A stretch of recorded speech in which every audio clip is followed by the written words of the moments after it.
I was willing to be uncomfortable. I made more money and learned more in 14 months than I had in the previous 10 years so that I could grow and I could become more so that I could have more so that today I can give more. Hey, all right, so today, this is going to be a doozy because this is about leverage. So my 20s worked really hard. 30s learned a little bit about leverage, and that was through franchising and building RE/MAX, right? Of Indiana, where I had 85 offices, doing $4.5 billion a year in sales with 1,200 salespeople. And then, as I mentioned in previous videos, I retired and took some time off to raise my children, get through the pain of a couple of divorces. And then I got a call.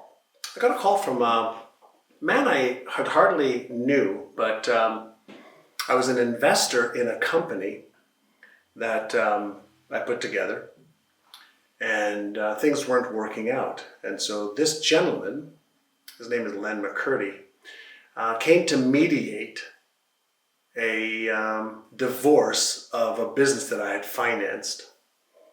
And during the meeting, the person that I invested in his company, wasn't playing nice, shall we say.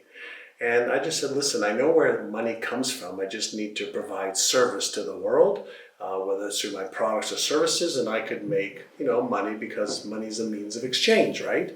Which is what I learned in my teens and 20s. If I want to make more money, provide more value and more service in the marketplace, and marketplace gives you money, people, companies, governments, whatever.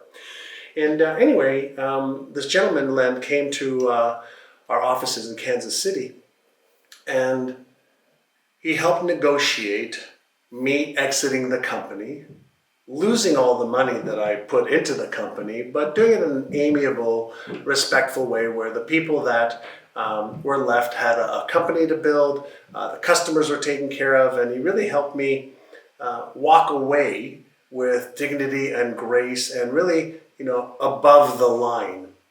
And why am I sharing that with you? I said, well, I could have, fought, this process. I could have, gone to court. I could have gotten into a lawsuit to get my money back and my investment back.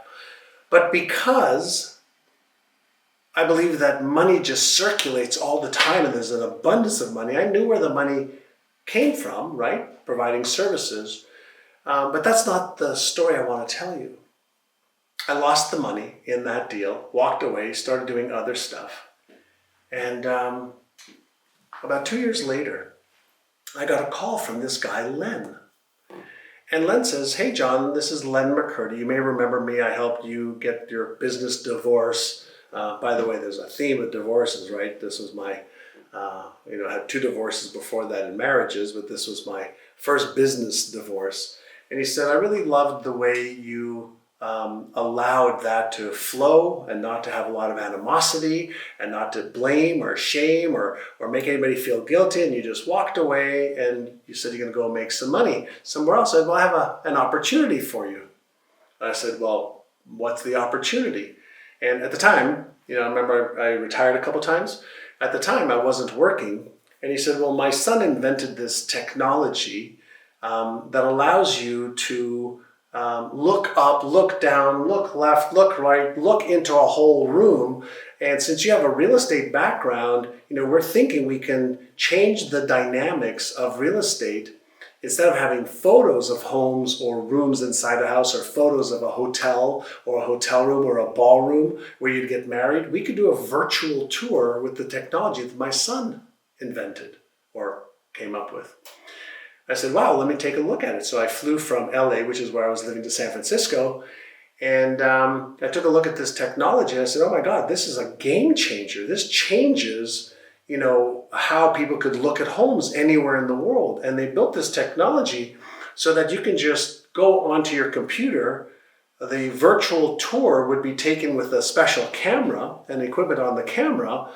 And you wouldn't have to have, a download or a plugin. You could just see inside a house, through a house, look up, look down, look at the pool, look at the left yard, the right yard. You get what I'm saying. And so his son and his son's friend, it's Kevin and Howard, came up with this technology. And then Len says, do you want to get involved in this deal? He says, my plan is to raise money, build the company, and take it public. And I'm like, oh my God, yeah, I don't know anything about taking it public. Now, just to put things into perspective, Len had a previous company that had over 5,000 employees. 5,000 employees. This guy was like a brilliant, loving, caring, kind entrepreneur that was teaching his son how to build, companies, and his son's friend. And Len got involved. And I said, yeah, I'd love to get involved on this. So guess what happened? I made a decision to go and learn from an expert who knew way more than I did about business, about raising money, about creating a leverage model of OPM, using other people's money. We raised $28 million. We built an entire team and infrastructure, with 150 salespeople in 6 months. We started to sell virtual tours to Century 21, Remax, Caldwell Banker, Better Homes and Gardens. All the real estate companies started using our company's virtual tours, bamboo.com. And guess what happened?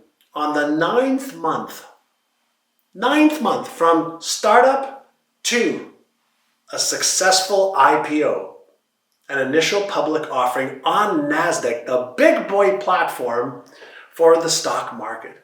And our stock, which was named Bambi for bamboo.com, Bambi, the investment banking was said, Bambi's hopping because we were making sales. Our stock was just going up in the internet heyday.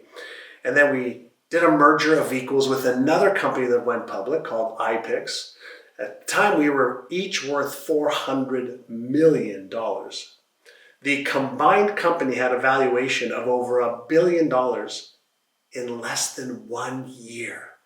$2.5 billion within a year and a half. That was the valuation of the company. Now, what's the lesson here? Number one, when opportunity knocks, you better listen. I had to move from, I've moved a lot. Every time, an opportunity arose, I went from Montreal to Toronto, moved. Toronto to Indiana, moved. Indiana to Vancouver, moved. Vancouver to LA, moved. LA to San Francisco, moved. For the opportunity that knocked on my door. So I was willing to be uncomfortable. I was willing to start over. I was willing to learn. I was willing to pay attention. Are you? So the lesson here for you is there are people who are thinking at a whole other level than you are. Whole other level than I am. So I keep seeking out those people. I made more money and learned more in 14 months than I had in the previous 10 years. 14 months, made more money and learned more about business, leverage, building teams, scaling. So all of the how-to, for me, for you, is readily available. So in my 40s, those are about leveraging other people's money, leveraging other people's knowledge, leveraging other people's skills, leveraging other people's networks, leveraging other people's know-how, and other people's willingness to show and teach and share so that I could grow and I could become more, so that I could have more, so that today I can give more. And you cannot give what you do not have. So every one of us is on a path.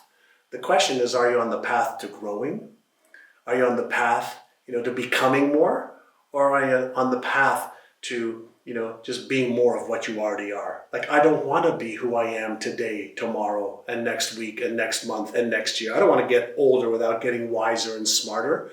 I want to get wiser, smarter. I want to know more. I want to become more so I can give more. So your lesson is there are ways to leverage your talent. There's ways to leverage your time. And I'll leave you with this final lesson for, the 40s. There's no such thing as time management. The only thing you can get great at is to know what to do in time. Now, if you like that, wait till you hear some of the stories of my 50s. Hey, this is John, and if you liked that video, watch the next video because it is packed with things that you can do right now to achieve success way faster than ever before.